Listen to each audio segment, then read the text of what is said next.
Peachtree City. Time for another Whippersnappers amateur show. Brought to you by Stay Young MX. Stay young or grow old. Landon Gibson, how are you? Hey man, I'm good. Just living life, right? That's it, man. That's it. Yeah. Hey, off the top, man, we might, seeing as though I've just mentioned Stay Young, I might get into a little bit of an ad read, man. So, Stay Young. You see this T-shirt I got on? That's my favorite T-shirt. Does that look familiar to you? I reckon you might Yeah, know the owner of Stay Young. Yeah, that's it. I definitely know the owner of Stay Young, man. Yeah, but definitely brings attention to my mind. That's it, man. Yeah, our guy Evan Blair. He is the owner of Stay Young MX, and it used to be just a kids moto brand because it was originally it was a kids brand brought to you by a kid. But as our guy Evan has grown, he's a young man, and now there is adult sizes, and the 2.0 drop landed earlier this year, and it is some super cool looking stuff. All sizes from small through to XXL, and there's about, I think from memory, there's 6 or 7 different colorways. It is some really cool looking stuff. You can also get t-shirts, hoodies, um, all sorts of cool stuff. So jump on there and have a look. Stay Young MX is stayyoungmx.com. That's a really easy website to remember. Stayyoungmx.com. So get around that. All right, dude. Hey, let's get into. We might just talk a little bit about your last weekend there at Vegas. Tell us a bit about that.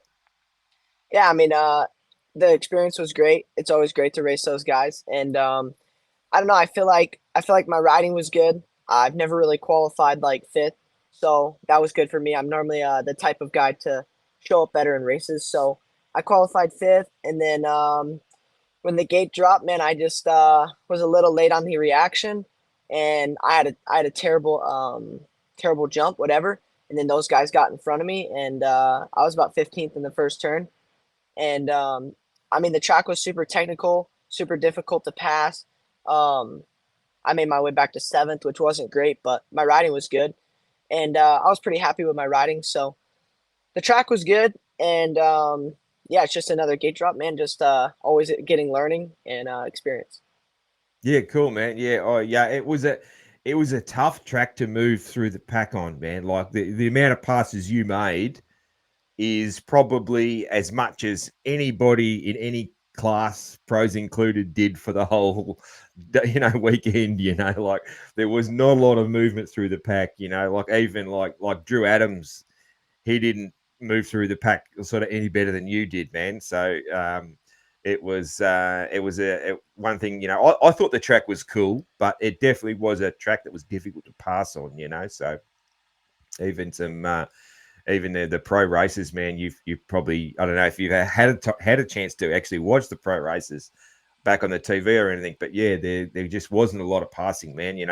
Anyone who did move through the field on that track was certainly showing a fair bit of game, I think, man. So, and a good experience, man. Of course, yeah, very good experience, like you said at the start there, man. Yeah, Yeah, man, it was cool. a great experience, and I did watch back, and I could just tell with the way how hard the track was to pass, and I just knew for myself because I was out there as well. But yeah, like you said with Drew, it was definitely tough to pass for even both of us. Mm. I mean, I feel like my riding's strong, like I said, so I'm pretty happy with it. Yeah, cool, man. Cool. Yeah, I was certainly watching all of Daniels. Obviously, I'm a friend of Daniels, and I was watching all of his guys come through. And especially of course, I was watching how Caden was going, being an Aussie, So, and yeah, and I was just sort of like, I was thinking, geez, because we'd already seen a couple of pro races before they televised your race. So I already knew the track because that's how the broadcast worked, even though you guys raced earlier, they put you on in the middle of the broadcast. So I sort of I already knew, geez, this is going to be tough for these guys to come through after the rough start. So which proved to be the case. And then yeah, and then one of the other fast guys, Cole, he gets out the front and just So there you go. But Anyway, man, let's get into your junior days. I always like to hear about, your first bike, first race, that sort of stuff. And did I get it right? Is Peachtree City, Georgia? Is that actually where you come from? That's what the vault told me. It is, man. Yes, sir. That's what it tells you is correct. That's where I come from. So Cool, cool. The vault's usually right, but always check it. Every now and again they get it wrong. So yeah. And then I look stupid when I do something like that. But yeah, tell us about junior days in Georgia, man, and your first bike and that sort of stuff. yeah, man. So I got I think it was a TTR 50 for my first bike, a Yamaha, and I rode it like here and there. I think I was 2 or 3, and I rode it like here or there. Um, and then like I just never really like fell in love with it. I never liked it, so I just kind of put it away for a while. And I was about 7 or 8, and I wanted to go to the track. And then I was like asking my dad, "Hey, man, can we go race? Like I want to try my first race." And so we went and raced, and ever since then it's been game on.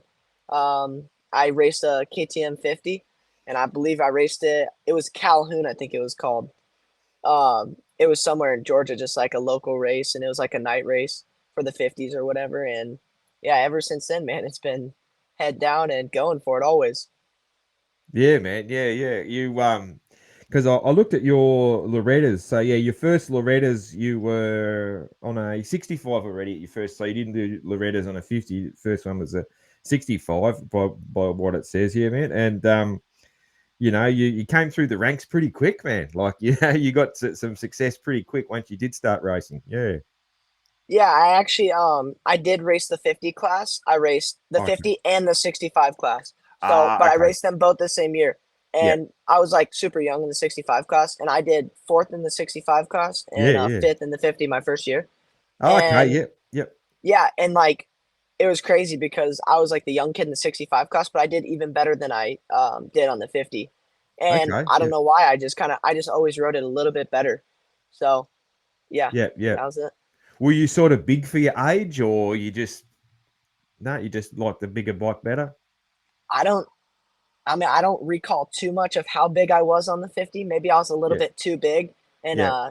I probably just never got off the start. I mean, honestly, I don't really recall too much, but Yeah. Yeah. yeah, Cool, I man. just remember doing better in the 65, and like it was always a shocker to us because I was expected to do a little better in the 50, but no, it's good I did better in the 65, right?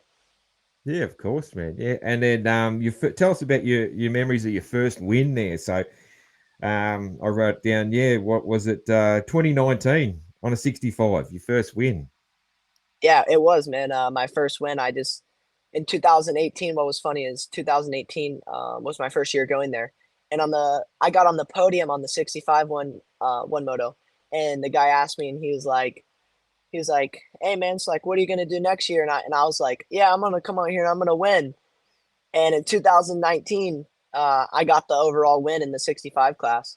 And in the other 65 class, my chain broke the last lap. I was like 15 seconds out front, and I think my chain broke. Ah, Half a lap to go, and I was so mad. I was just a little kid. I think I like stomped on my bike or something like that. yeah, And yeah, I was super disappointed. But no, the first one was great. And yeah, like from then on, I just was like, I just want more always. chain break, man. That's an unusual one nowadays.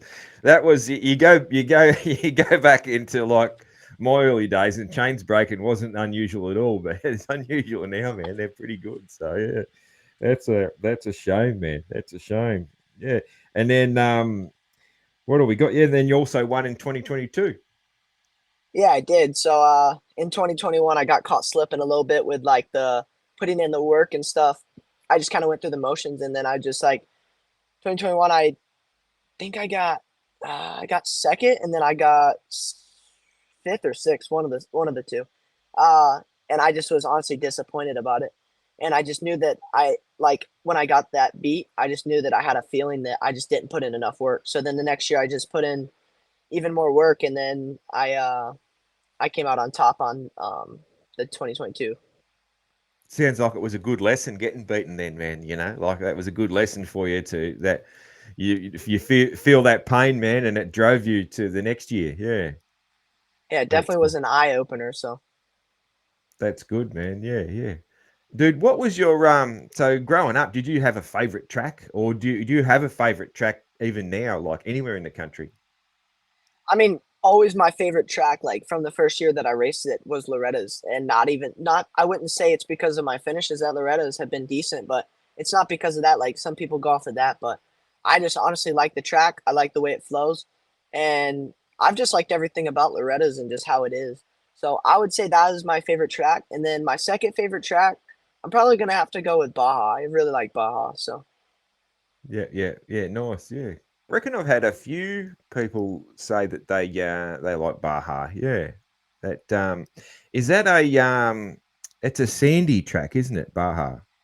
yeah, it's a pretty sandy track, but it also has a hard base up underneath.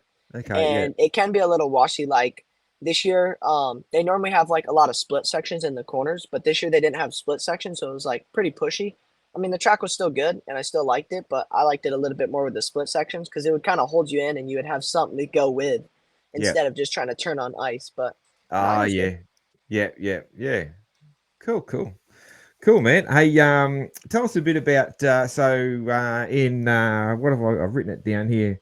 In 2022, you went to Finland, man, and raced for Team USA, and it was actually Caden was there as well on that same trip, racing for Australia. So, but yeah, and you guys won. Yeah, tell us a bit about that. And was that your first time overseas?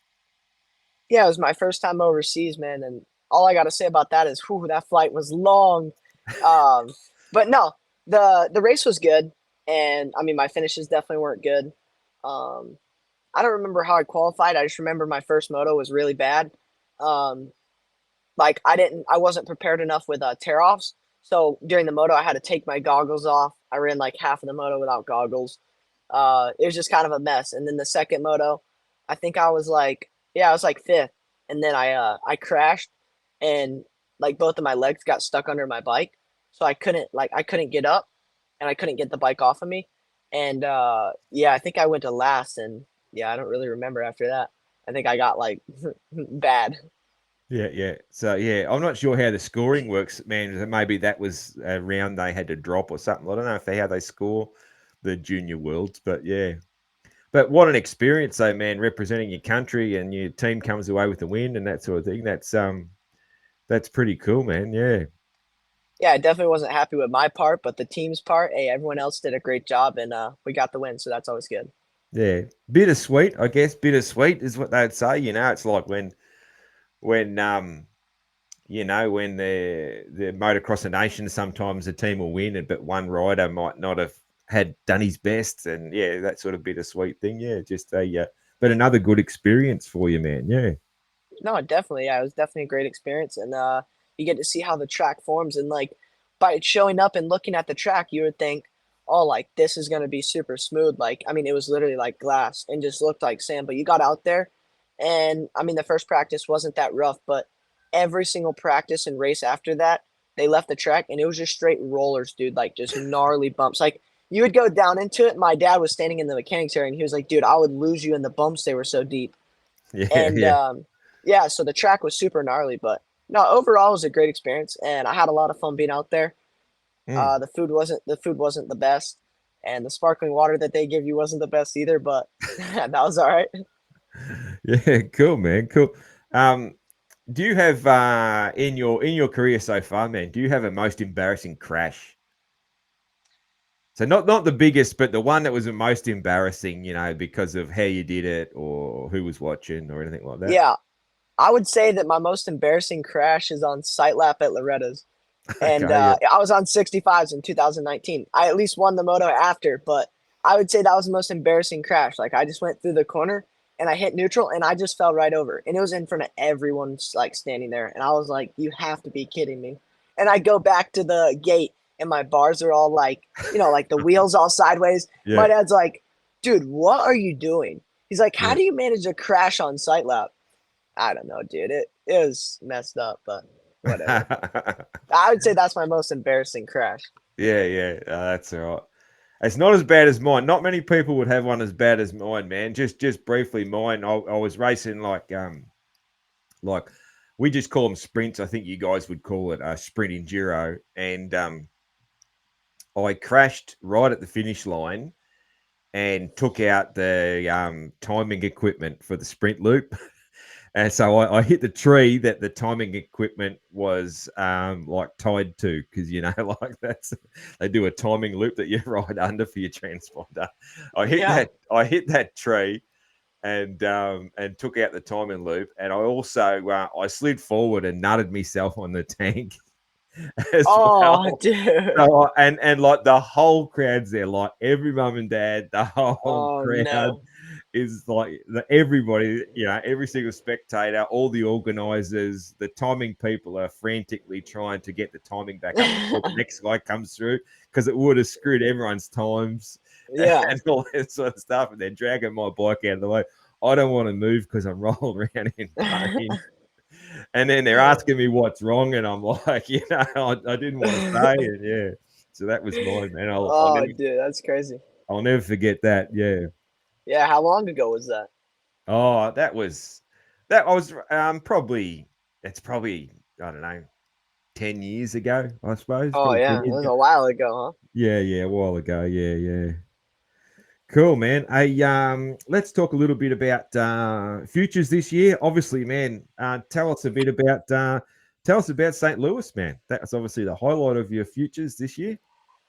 Yeah, St. Louis was definitely the highlight. During training that week, we worked on a lot of starts, just starts over and over and over. And I qualified like 12th or 13th.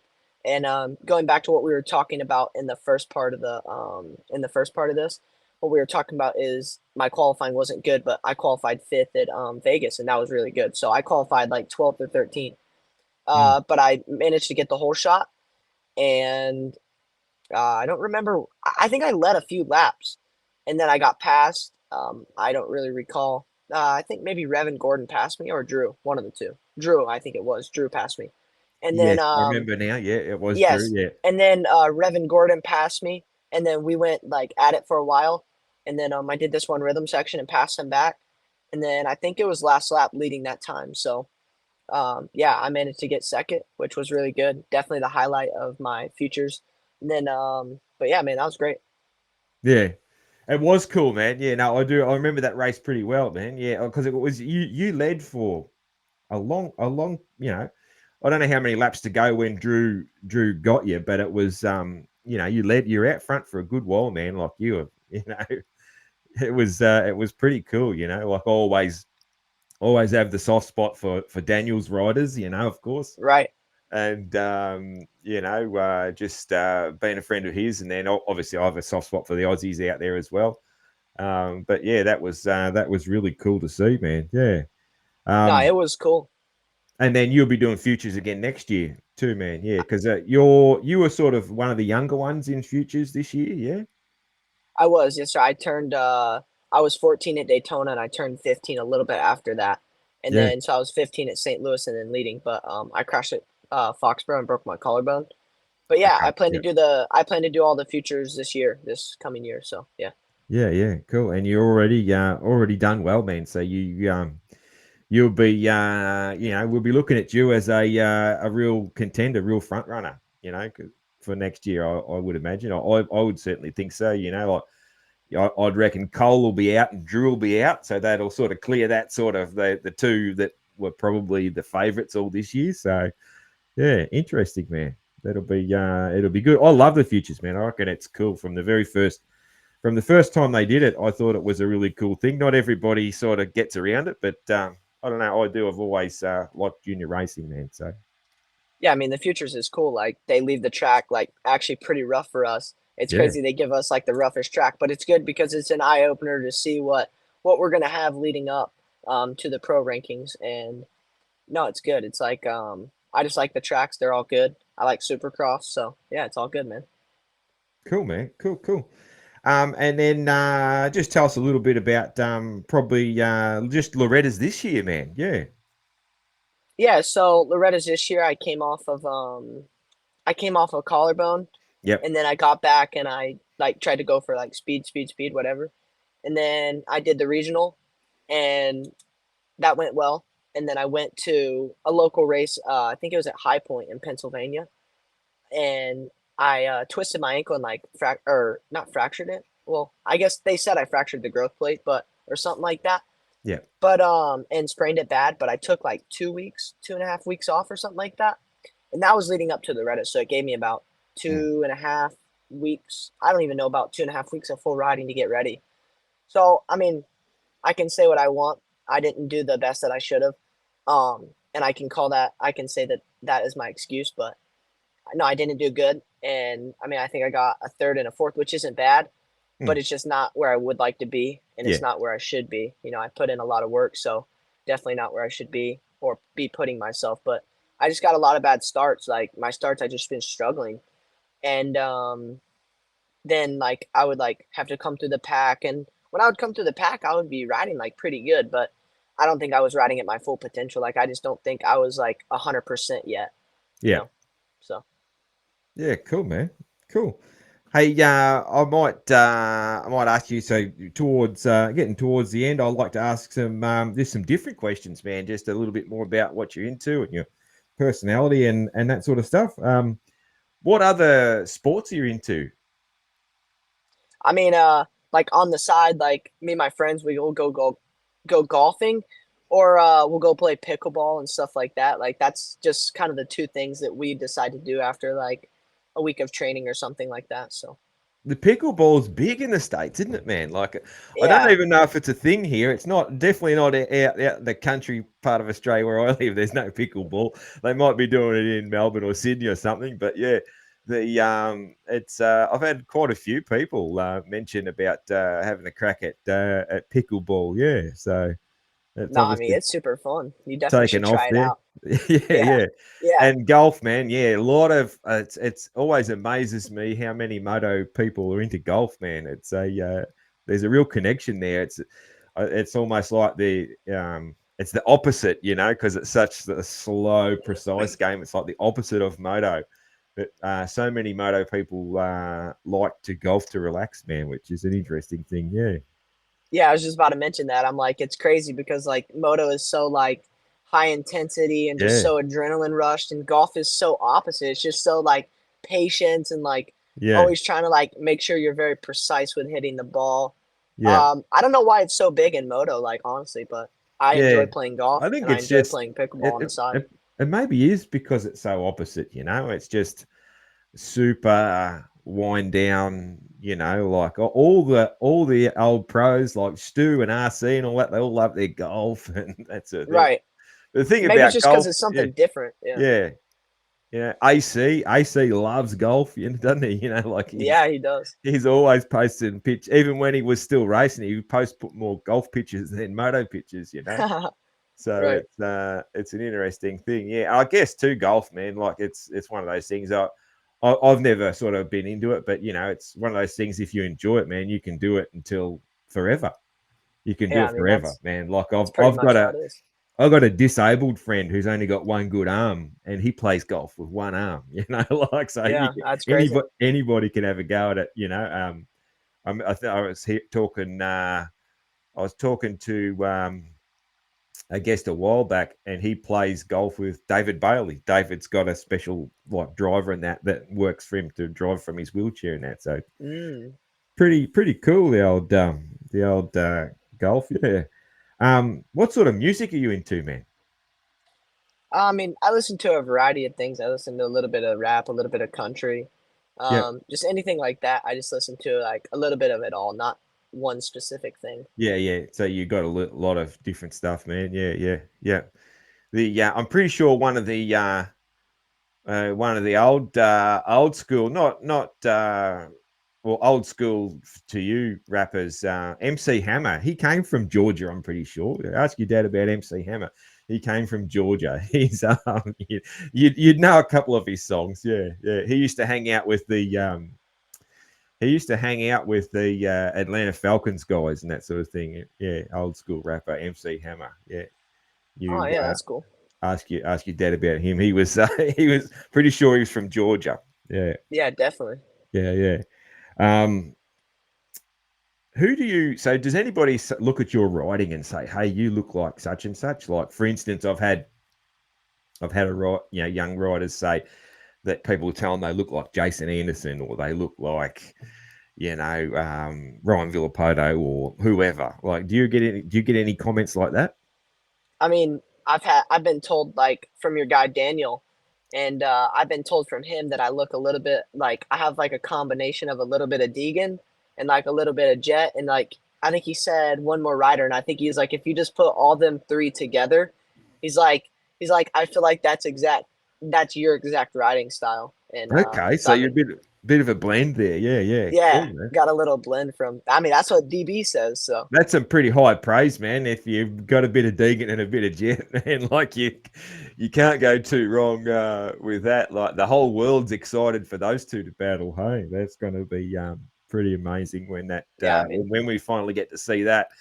That's going to be highly anticipated, man, isn't it? Like yeah it'll be like when we first saw, which you wouldn't remember when Stu first battled RC. It's going to be that sort of vibes. It's going to be a big deal, yeah.